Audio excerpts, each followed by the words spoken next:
ang payo na umiwas sa masamang tao. Anak, dinggin mo ang turo ng iyong mga magulang, para itong kuno ng gawa sa bulaklak at pintas na sa iyo ay magpapaganda at magbibigay karangalan. Anak, huwag kang padadala sa panghihikayat ng mga makasalanan. Huwag kang sasama kapag sinabi nilang halika sumama ka sa amin. Abangan natin at patayin ang walang kasalanan, kahit walang dahilan. Kahit sa kasibulan pa na kanilang buhay, patayin natin sila para mapunta sila sa daigdig ng mga patay. Kukunin natin ang mamahaling adi-adian nila, at pupunuin ang ating mga bahay ng mga ninakaw natin. Tayo na, sumama ka na sa amin, at makakaroon ka ng pante sa mga ninakaw. Anak, huwag kang sasama sa kanila, umiiwas ka sa kanila, na palagi silang gumagawa ng masama at mamatay tao. Walang saysay na maglagay ng bitag kung ang bitag ay nakikita ng ibon, sapagkat alam ng ibon na mahuli siya. Pero ang taong masasama, hindi nila alam na sila din ang magiging biktima ng ginagawa nilang ito. Ganyan ang mayayari sa mga tao, ang ari-arian ay nakuha sa masamang paraan. Mamamatay sila sa ganoon ding paraan. Kapag itinapwil ang kadunungan. Ang kadunungan ay katulad na isang mangangaral na nagsasalita sa mga nansangay. Sa pamilihan at mga pintuang bayan, sinasabi niya, kayong mga walang alam, hanggang kailan kayo mananatiling ganyan? Kayong mga nanunuya, hanggang kailan kayo matutuwa sa inyong panunuya? Kayong mga hanan, hanggang kailan ninyo tatanggihan ang kadunungan? Pakinggan ninyo ang pagsaway ko. Sasabihin ko kung ano ang nasa isip ko. Sasabihin ko sa inyo ang ayaw ko sa inyo. Dahil hindi ninyo pinansin ang panawagan ko na lumapit kayo sa akin. Minaniwala ninyo ang mga payo ko at pagsaway. Pagtatawanan ko kayo kapag napahamak kayo. Kukutsayin kapag naghirap at kapag dumating ang mga pangyayaring nakakatapot gaya ng ipo-ipo at bagyo. Tatawag kayo sa akin sa araw na iyo, ngunit hindi ko kayo sasagutin. Hahanapin niyo ako ngunit hindi ninyo ako makikita.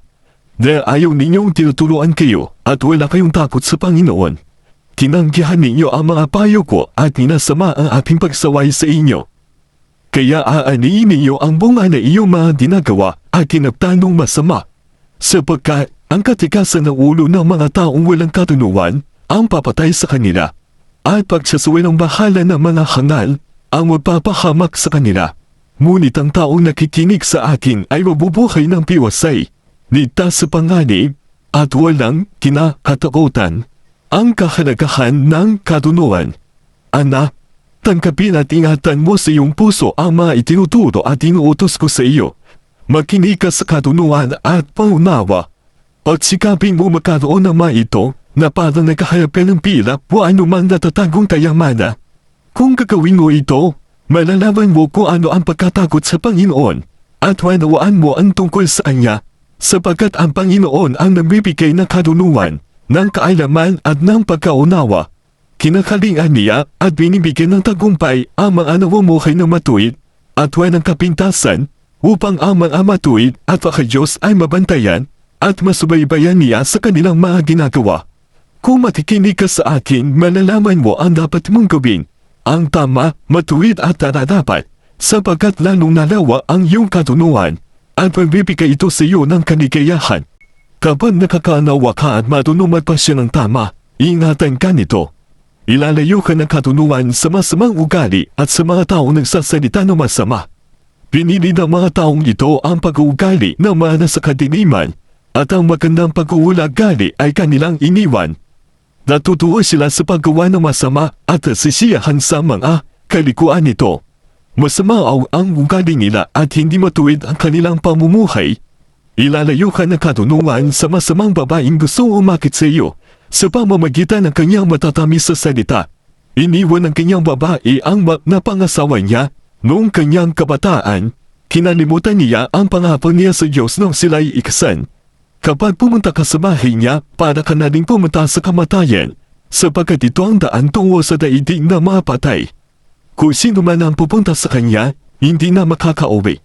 Makakalimutan na niya ang daan patungo sa lugar ng mga buhay. Kaya gayahin mo ang pamumuhay ng mabubuting tao at pamuhay ka ng matuwid. Sapagkat ang taong nabubuhay ng matuwid at walang kapintasan ay mabubuhay ang matagal dito sa daigdig. Ngunit ang masama ay maglalaho, mubunutin nila na parang namo. Nandam na kahalagaan ng kadunungan. Anak, huwag mong kalilimutan ama itinuturo pa sa iyo.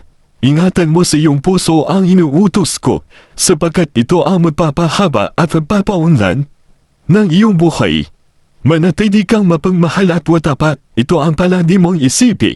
Kapag ginawa mo ito, manunugod ang Diyos pati na ang mga tao. Mantiwala ka ng buong puso sa Panginoon at huwag kang manalig sa iyong sariling katunungan. Alalahanin mo ang Panginoon sa lahat ng iyong ginagawa at ituturo niya sa iyo ang tamang landas. Huwag mo isipin na matulong ka na o takot ka sa Panginoon at huwag gumawa ng masama. Para iyo sa ikabubuti mo at ikalalakas sa iyong katawan. Panangalan mo ang Panginoon sa pamamagitan ng paghahandog sa Kanya ng mga unang buwan ng iyong ani. Kapag ginawa mo ito, mapupulo ng ani ang iyong mga bodega at aapo ang iyong inumin sa iyong mga sisingan.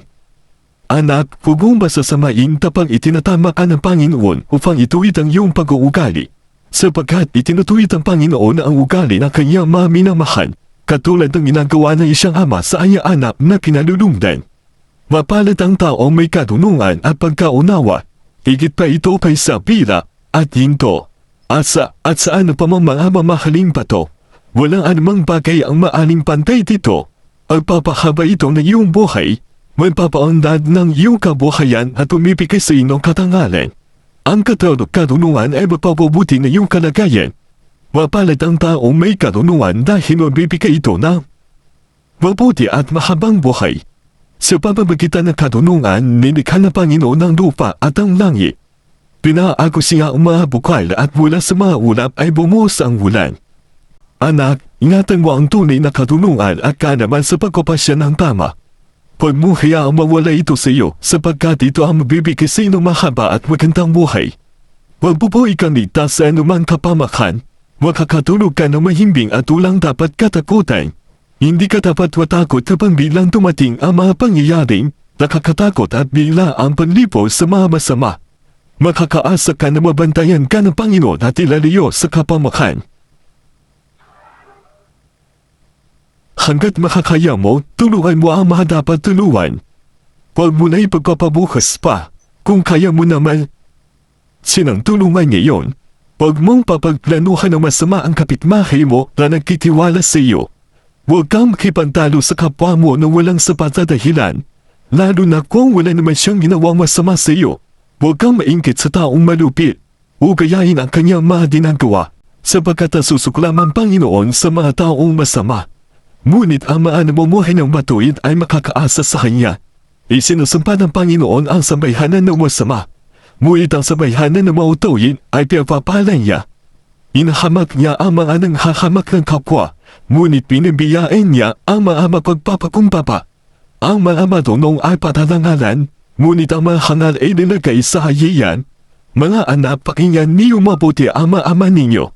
Tinuturuan nila kayong ituwid ang iyong pag-uubali upang matuto kayo. Mabuti ang itinuturo kong ito, kaya huwag niyong pagulang bahala. Noong bata pa ako, kinukup ako ni ama at iminahan ni ina na parang nag-iisang anak. Tinuruan ako ni ama. Sinabi niya sa akin, anak, ingatan mo sa iyong puso ang mga ituturo ko. Sundin mo ang mga utos ko at bumubuhay ka ng matagal. Agsikapan mo magkaroon ng katunungan at pangunawa. Huwag mong kalilimutan ang mga sinasabi ko at huwag kang hiwalay dito. Huwag mong tanggihan ang katunungan. Mahalin mo ito at iingatan ka nito. Pinakamalaga sa lahat ang katunungan at pagkaunawa. Sikapin mo magkaroon nito kahit na maubos pa ang lahat ng kayamanan mo. Tanggapin mo pahalagahan ang katunungan na magbibigay ito sa iyo ng katangalan. Magiging pangkulong na ito na magbibigay sa iyo ng katangalan. Anak, pakinggan mo at tanggapin ang mga sinasabi ko sa iyo upang maumapa pa ang buhay mo. Tinuruan na kita ng katunungan at kung papaano ka mabuhay sa katwiran. Kapag sinunod mo ito, walang makakasagabal sa buhay mo at maliligtas ka sa anumang masama. Huwag mong kalilimutan ang mga itinuro ko. Ingatan mo ito sa puso mo sapagkat mabubuhay ka sa pamamagitan nito. Huwag mong kakayahin ang ginagawa ng mga taong masama. Iwasan mo ito at patuloy kang mamuhay na matuwid. Sapagkat ang taong masama ay hindi makatulong kapag hindi nakakagawa ng masama at hindi matahimik kapag walang naipapahama. Ang pagkain nila ay paggawa ng kasamaan at ang inumin nila ay paggawa ng padasan. Ang buhay ng matuwid ay parang sikat ng araw na lalong luminiwanag habang tumatagal. Kadiliman naman ang buhay ng masama. Hindi alam ko ano ang kinatitisuran nila. Anak, pakinggan mo mabuti ang tinuturo ko sa iyo. Huwag mong kalilimutan kundi ingatan sa puso mo, sapagkat mamibigay ito sa iyo ng malusog na katawan at mahabang buhay. Ingatan mo ikit sa lahat ang iyong isip. Sapagkat kung ano iniisip mo, yun din ang magiging buhay mo. Huwag kang gumawa ng mga kwento tungkol sa iyong kapwa, at iwasan mo din ang kasinungalingan. Tumingin kasi na harap at bigyan pansin ang patutunguhan mo. Pag-isipan mo mabuti ang mga gagawin mo upang magtagumpay ka. Mamuhay ka sa katwiran at tuyuan mo ang pasamaan. Babalalaban sa pakikiapin. Anak, pakinggan mo mabuti ang mga sasabihin ko ayon sa ating karunungan upang maging maingat ka at matuto kang magsalita ng may karunungan. Ang salita ay kasing dulas ng langis. Huy, pagkatapos ay pait at sakit ang iyong makakamit. Kapag sumunod ka sa kanya, dadalhin kanya sa kapamapan, sapagkat ang nilalakarin niya ay patungo sa kamatayan. Hindi niya pinapansin ang daan patungo sa buhay. Ang daan niya ay liko-liko at hindi niya alam ang kanyang pupuntahan. Kaya mga anak, makinig kayo sa akin, at ang sasabihin kayo huwag kalilimutan. Lumayo kayo sa babaeng masama, ni huwag dito masisira, at pupunta sa iba ang iyong danghay. Mamamatay kayo sa kamay ng mga taong walang awa. Ang lahat ng kayamanan niyo ay mapupunta sa mga taong hindi ninyo kilala at ang mga pinagpaguran niyo ay mapupunta sa iba. Saka kayo mananangis kapag malapit na kayong mamatay, kapag butot balat na lamang at wala ng lakas. Saka sabihin ninyo, sayang hindi pinansin ang pagtutuwid sa akin. Nagmatigas ako at sinunod ang gusto ko. Hindi ako sumunod sa aking mga guro. Kaya ngayon narito ako sa bingit ng kamatayan, sa gitna ng mga taong tinitingnan ng aking kahiyan. Dapat pwedeng tapat ka sa minamahal mo asawa, at ang pag-ibig mo ay tanging sa kanya iukol. Kung may anak ka sa ibang babae, wala itong mabuting maitudulot. Manapa ay kabalisahan. Kaya dapat ang mag-asawa ay para lamang sa isa't isa, at huwag makihati sa iba. Magpaligaya ka sa iyong asawa. Sa napangasawa mo noong iyong kabataan, pagpalain nawa siya. Maganda siya at kaakit-akit yaya na usa. Lumigaya ka sana sa kanyang dibdib. Ganon din sa kanyang pag-ibig. Anak, huwag kang papaakit sa masamang babae o makisama sa asawa na iba, sapagkat natitita ng Panginoon ang lahat ng iyong ginagawa. Saan ka man naroon, tinitingnan kanya. Ang masamang tao ay bihan ng kanyang kasamaan para itong litan na uli sa niya. Maliligaw siya dahil sa kanyang kamangmangay, at mamamatay dahil ayaw niya itinutuwid siya. Tandaan na pabala. Anak, kapag nangako pa managot sa utang ng iba, at naipit ka sa pangako iyon, ito ang gawin mo upang makaiwas ka sa problema. Kapag nagkaroon ka ng ganitong sagutin, puntahan mo siya at makiusap na pakuan kanya sa pananagutang iyon. Huwag kang iinto o titigil na makiusap, hanggat hindi kanya pinakakawalan sa saguting iyon, tulad ng isang ibu-ubusa na nakawala sa isang mga laso. Kayo mga tamad, tingnan ninyo at pag-aralan ang pamumuhay ng mga langkang upang matuto kayo sa kanila. Kahit na walang namumulo at nag-uutos sa kanila, nag-iipon sila ng pagkain kapag tag-araw at panahon ng anihan upang may makain sila pagdating ng tag-ulan. Kayo mga tamad, matutulog na lang ba kayo ng matutulog? Kailan kayo gigising? Ang kaunting tulog, kaunting pahinga at ang minsan ng paghalip-kip ng makamay ay magdadala sa inyo ng kahirapan. Walang matitira sa inyo na para kayong ninakawan. Mumagkala ang taong walang kwenta at masama. Kudo kasinungalingan na sinasabi niya. Ipinipikit o kinikindat ang kanyang mata.